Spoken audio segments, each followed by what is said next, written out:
We continue with chapter 15. Would you take $1 million for what you have? I have known Harold Abbott for years. He lives at 820 South Madison Avenue, Webb City, Missouri. He used to be my lecture manager.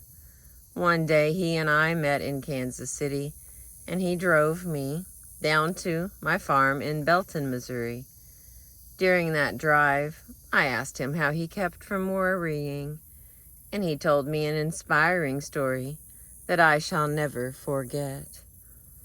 I used to worry a lot, he said, but one spring day in 1934, I was walking down West Doherty Street in Webb City when I saw a sight that banished all my worries. It all happened in 10 seconds. But during those 10 seconds, I learned more about how to live than I had learned in the previous 10 years.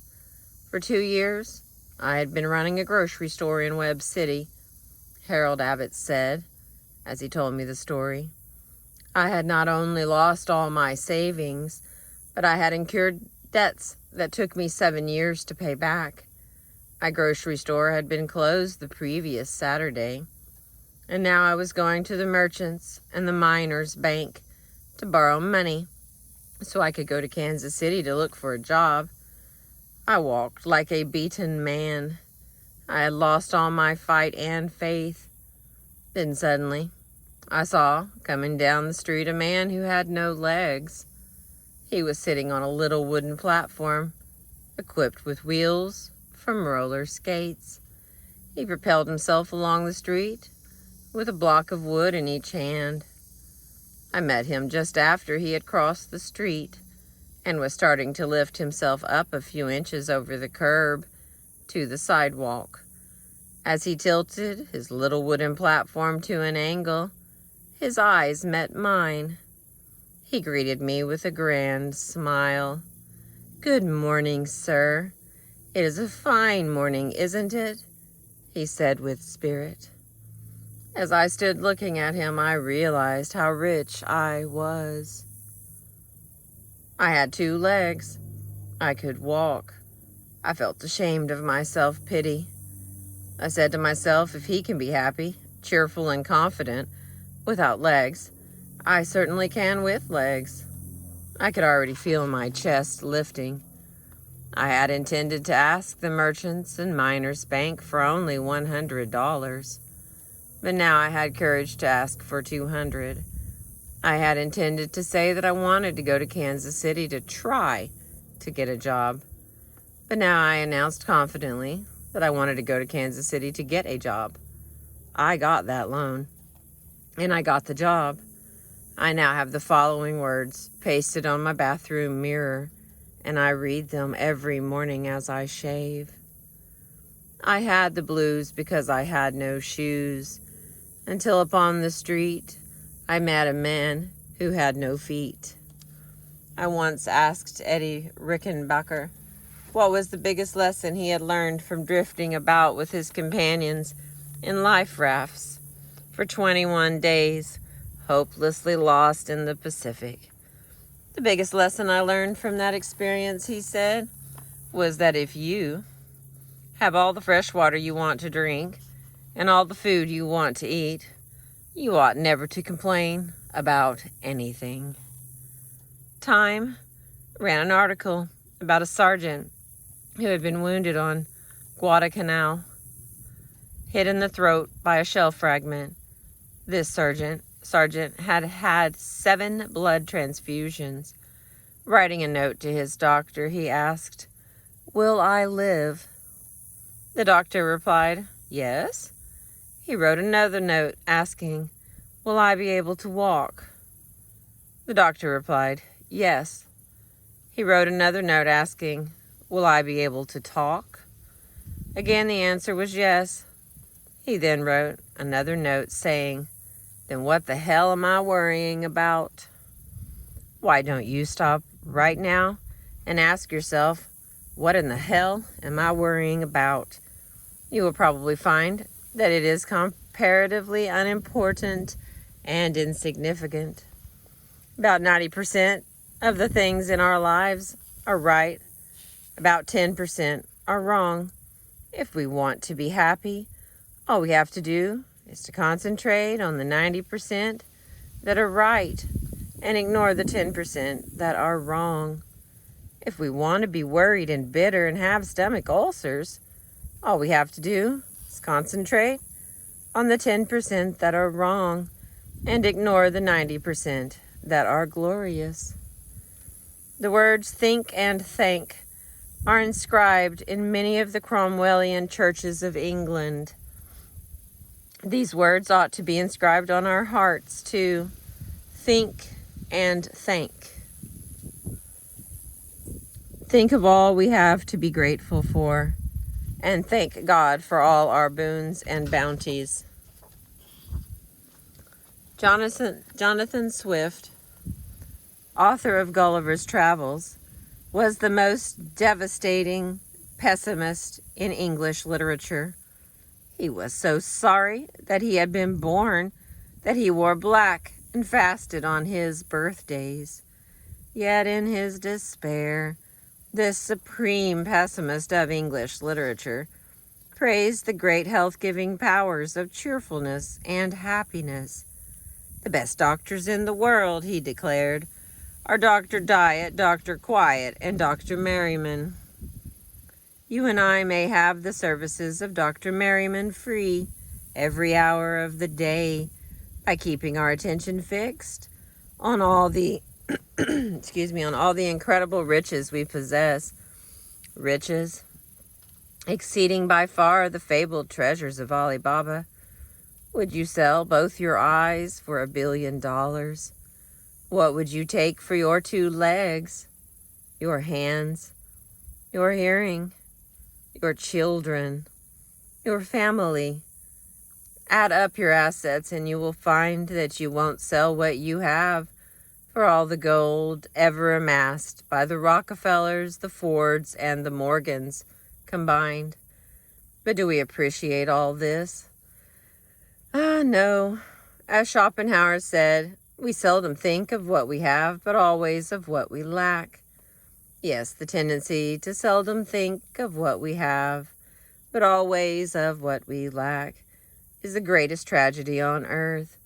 It has probably caused more misery than all the wars and diseases in history.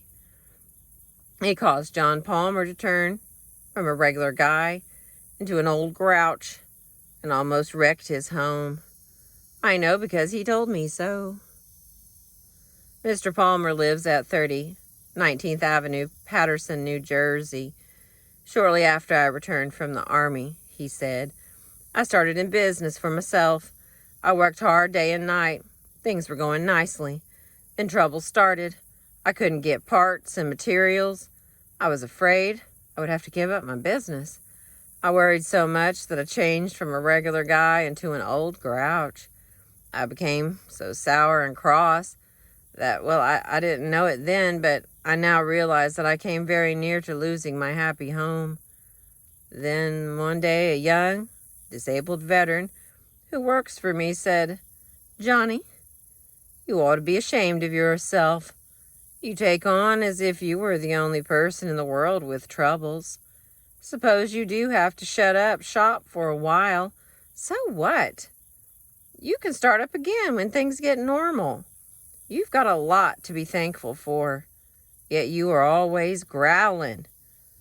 Boy, how I wish I were in your shoes. Look at me. I've got only one arm, and half of my face is shot away, and yet I am not complaining. If you don't stop your growling and grumbling, you will lose not only your business, but also your health, your home, and your friends. Those remarks stopped me dead in my tracks. They made me realize how well off I was. I resolved then and there that I would change and be my old self again. And I did. A friend of mine, Lucille Blake, had to tremble on the edge of tragedy before she learned to be happy about what she had instead of worrying over what she lacked. I met Lucille years ago when we were both studying short story writing in the Columbia University School of Journalism. 9 years ago, she got the shock of her life. She was living then in Tucson, Arizona. Here's the story as she told it to me. I have been living in a whirl, studying the organ at the University of Arizona, conducting a speech clinic in town, and teaching a class in musical appreciation at the Desert Willow Ranch, where I was staying. I was going in for parties, dances, horseback rides under the stars. One morning I collapsed. My heart! You will have to lie in bed for a year of complete rest, the doctor said. He didn't encourage me to believe I would ever be strong again. In bed for a year? To be an invalid? Perhaps to die? I was terror-stricken. Why did all this have to happen to me? What had I done to deserve it? I wept and wailed. I was bitter and rebellious, but I did go to bed as the doctor advised. A neighbor of mine, Mr. Rudolph, an artist, said to me, "You think now that spending a year in bed will be a tragedy? But it won't be. You will have time to think and get acquainted with yourself. You will make more spiritual growth in these next few months than you have made during all your previous life." I became calmer and tried to develop a new sense of values. I read books of inspiration. One day, I heard a radio commentator say, you can express only what is in your own consciousness.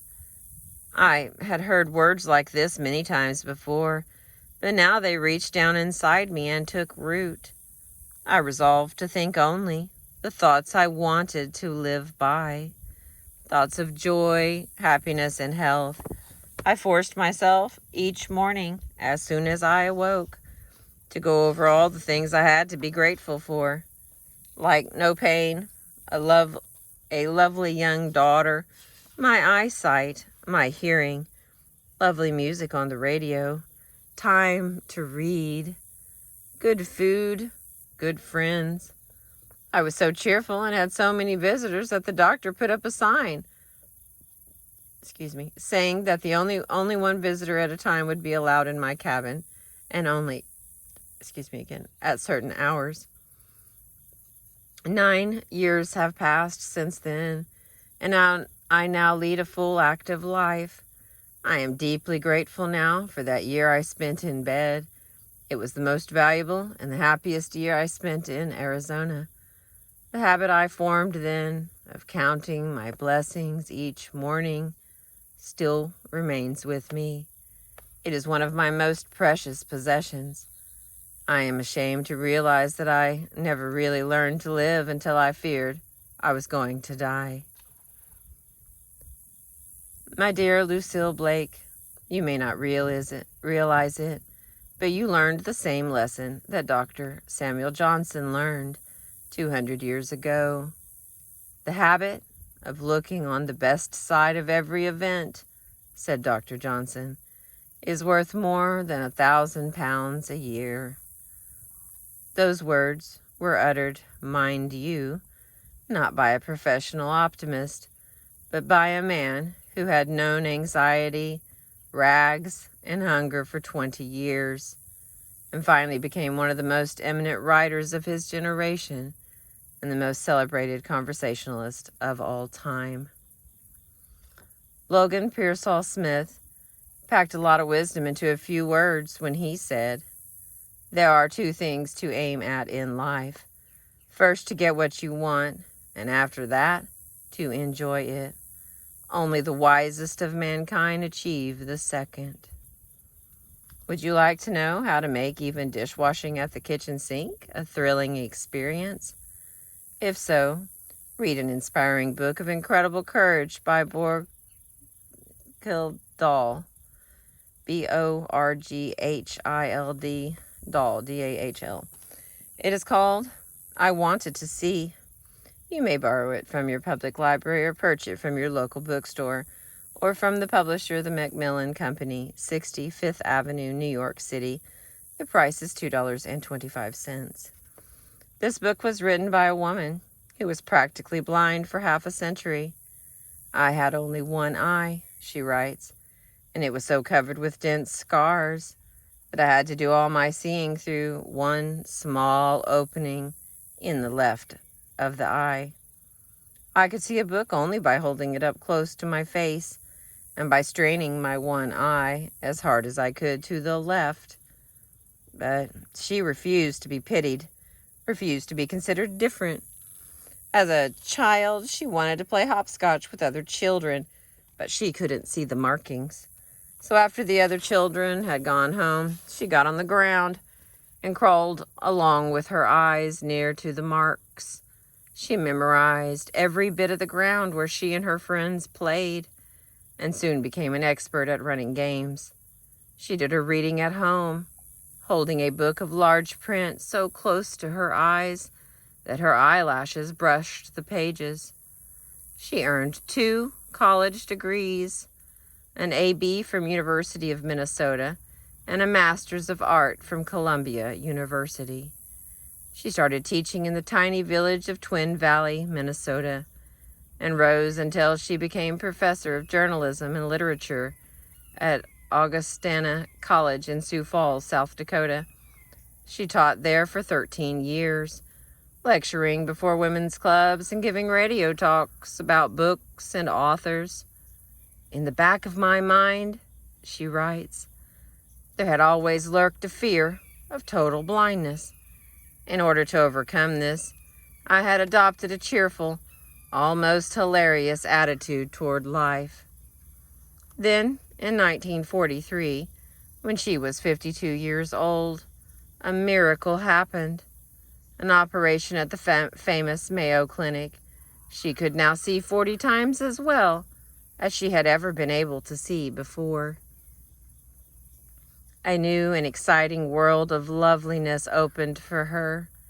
She now found it thrilling, even to wash dishes in the kitchen sink. I began to play with the white fluffy suds in the dishpan, she writes. I dip my hands into them and I pick up a ball of tiny soap bubbles. I hold them up against the light, and in each of them I can see the brilliant colors of a miniature rainbow. As she looked through the window above the kitchen sink, she saw the flapping gray-black wings of the sparrows flying across the thick falling snow. She found such ecstasy looking at the soap bubbles and sparrows that she closed her book with these words, Dear Lord, I whisper, our Father in heaven, I thank thee, I thank thee. Imagine thanking God because you can wash dishes and see rainbows in bubbles, and sparrows flashing through the snow. You and I ought to be ashamed of ourselves. All the days of our years we have been living in a fairyland of beauty, but we have been too blind to see, too satiated to enjoy.